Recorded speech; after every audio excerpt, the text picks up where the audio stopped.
Mr. Johnson. My name is Sesay. I'm going to be your home health nurse for the next 30 days, and I just wanted to come for the purpose of completing a home fall risk assessment and safety assessment of your environment and your room. It was told that you spend a lot of your time in your master bedroom, so if it's okay with you, I'm going to take a look around and see if I can identify any safety risks or hazards that could cause a potential fall for you. Okay?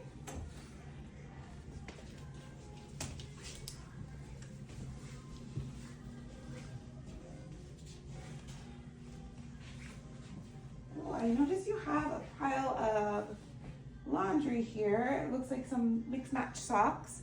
That could be a potential fall because you could slip on these or anything like that. So anytime there's something in the floor, the best advice would be to always keep it out of the way and out of your walkway. So I'm actually gonna go ahead and do that myself for you.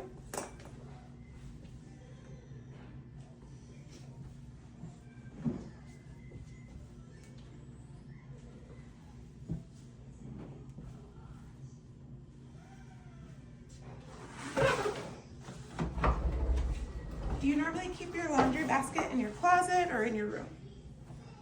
Okay, so then I will keep it in your closet for you, and then just anytime somebody's doing something, actually I will take this one too. It's just this towel. You could trip over this and fall. All right.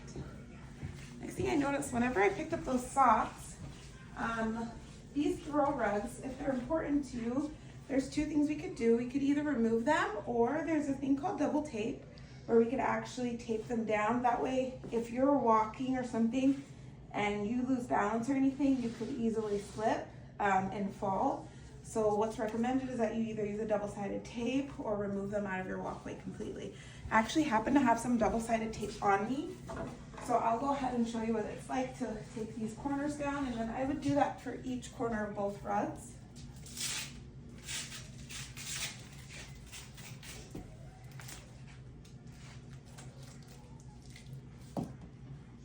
So how this tape works is you just put it on the underside and then you lift the other end up. Sorry if this takes me 1 second. And then what that will do is that will help your rug grip to the floor in the event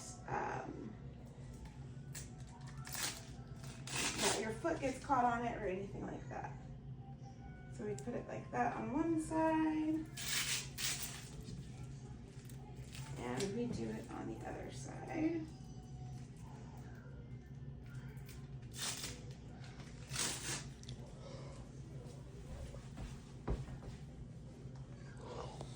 Okay, so if you want to keep this rug here, we would put it just like this.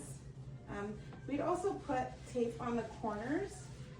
I will do that just shortly, but if you see now, whenever you try to walk on it, the rug's no longer moving.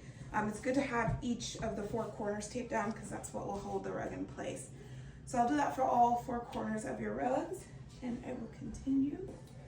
So we removed some laundry.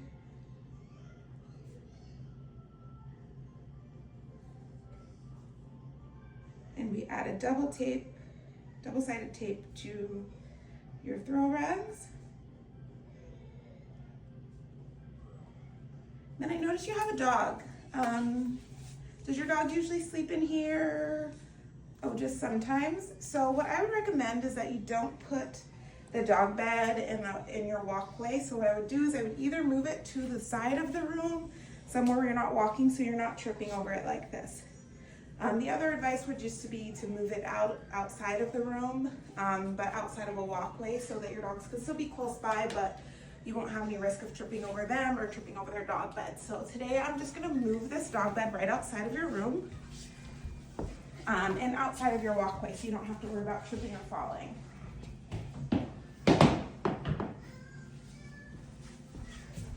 So now if you see, we are already getting a pretty clear path for you.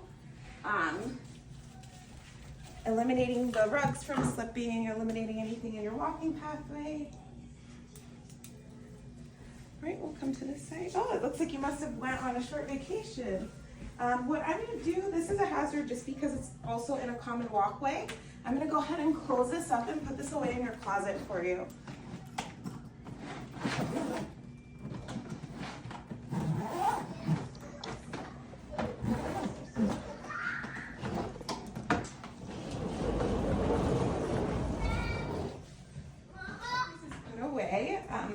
Another big fall risk hazard are things like loose cords, extension cords.